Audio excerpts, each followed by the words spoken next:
Now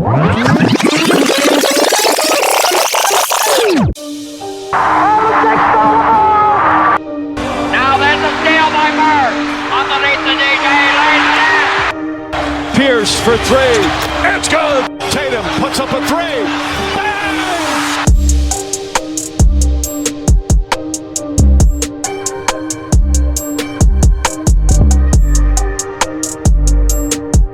Welcome to the Celtics Rewind. I'm JP. And I am Nat The GM. What's up, y'all? Hey, y'all. This is episode 21 of the Celtics Rewind, talking all things Boston Celtics. JP, the franchise is here, along with my co-host, Nat The GM. Nat, what's going on? Hey, man, what's going on? Feeling good. Amen to that. Amen to that. Let's go ahead and get started. The Celtics finished business against the Miami Heat in 5 games. What's your takeaways and recaps from that series against the Miami Heat? Because a lot of people was like, either Boston was going to do a gentleman sweep or like Miami might have a chance to beat the Celtics. What were your thoughts? Miami had never had a chance to beat the Celtics. It was, I believe it was whether they were healthy or not. I think Boston, they just are built to beat every team that they're going to, come across in the playoffs and the finals. They have everything that they need this year specifically. It was a gentleman's sweep, which, if you think about it, the game that they lost, KP was terrible offensively. He just like easy shots, and they kind of went away from him a little bit. It was just weird. He didn't even hit his season average, and then they won that game like by 10 or something like that. I think he only had 6 points. So, you kind of got to look at those things, and then Miami was hitting some, ridiculous shots. They were making their threes, we showed in that series we can win without making threes. We can win with making threes. So it was still good for Boston. So we got out of there 4-1, which is good. Oh yeah, for sure. So that we can get a lot of rest as well. And yeah, Porzingis didn't have a great second game, but Miami Heat just couldn't really hit threes. They hit like 21 threes, except for like game 2 when they hit 23. But the rest of the series they only hit 21 threes. So it was pretty much a easy series for the Boston Celtics.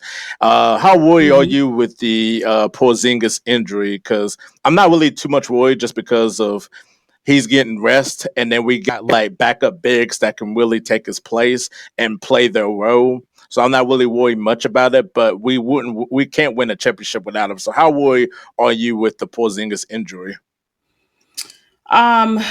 Once I realized he didn't tear anything, it was more of a strain, I believe it was a calf strain that he has. I think it's grade 1, not grade 2, because I think that Giannis had a grade 2 and Porzingis has a grade 1. I wasn't really worried though, because once I saw him walking around, and then, the reports and everything, and then he feels good and he feels optimistic. We technically don't need him until the finals. He can literally sit out this series and the next series, and Boston will be just fine, and I say that confidently because of the emergence and consistency of Luke Cornett. Luke has been phenomenal in his role. And then you have Horford, and Luke is very simple. You throw the ball up, he finishes around the rim, he'll grab the rebound, he plays the right way. And then if you need something else, you can bring Tillman up. The team is just built for this specifically. This is why there are 4 other bigs, on this team. This is exactly why, because they can all do something different. So technically, if they need to sit him for the remainder of the Eastern Conference run, then do that. But I think we can seriously bring him back in the finals, and then he should be good to go. Yeah, I agree with you. Just keep them out until we really need them. So far, it's kind of like an easy path for the Celtics. Speaking of the second Mhm. round, they have the Cleveland Cavaliers, and they showed who they are in Game One, defeating the Cleveland Cavaliers by a large margin. They kind of had like Mhm. a situation where it kind of was kind of close. Like Cleveland's as unserious as they are, was only down 10, and then they kind of like put the foot on the gas and extended the lead thanks to the great performances from Derek White and Jalen Brown. What's your Mhm. thoughts about Game One? Your takeaways that you took away? It was a good game. Jalen Brown was phenomenal. I love when Jalen plays, just like he did in Game One. Pretty much made the right reads. He offensively he just had it going. He's really fun when when his game is just on offensively and he doesn't do too much. Which is sometimes can be his Achilles heel, just doing too much. Sometimes you miss that easy pass for the guy in the corner or the 2-on-1 situation and you can just pass it and get those easy points instead of taking it for yourself. But when he keeps it simple, Jalen Brown is very fun. The only thing I'm looking for, there's nothing else you can ask for except Tatum to kind of make those easier shots that he was missing. He was missing a lot around the rim. So that's what I'm looking for the rest of the series. Get in your rhythm, leave the threes alone. You don't need the threes. This team is phenomenal 3-point shooting team without you. Get in the paint and really get a feel for the rim and the ball and everything and get in motion and just work on that because his shot is going to be needed the next round and for the finals.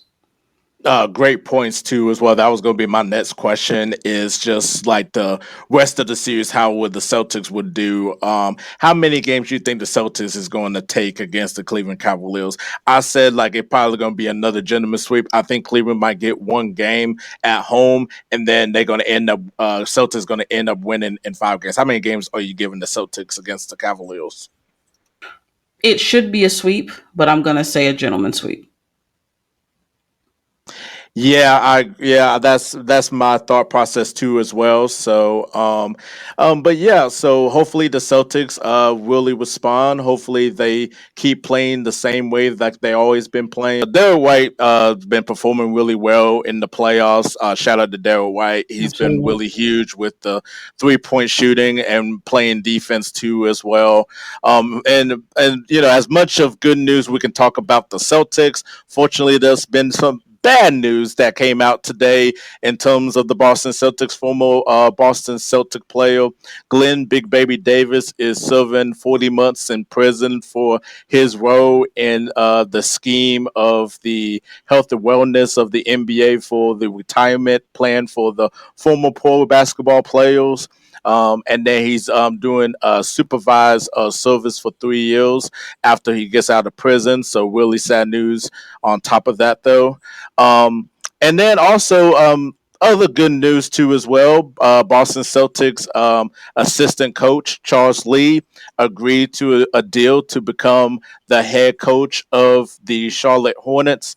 I'm really happy for him. Well deserved. He's one of the best assistant coaches in the NBA ever since his Buck days as an assistant coach, and just well Yeah. deserved. And hopefully he does really well in Charlotte. That's going to be a long process, but they got some nice pieces over there. So, what do you think about the news of Charles Lee becoming the Charlotte Hornets head coach? Sad to see him go. You would hope that they can stay for a couple seasons, because they're so good at their job. But he's moving up and he deserves it. So it's going to be great. He's going to have a young team. Hopefully, proper trades are made so they can actually have something to build on, and that they're healthy. But you have Lamelo Ball over there, who's a phenomenal point guard, especially when he's healthy. He's dynamic. He's so fun to watch.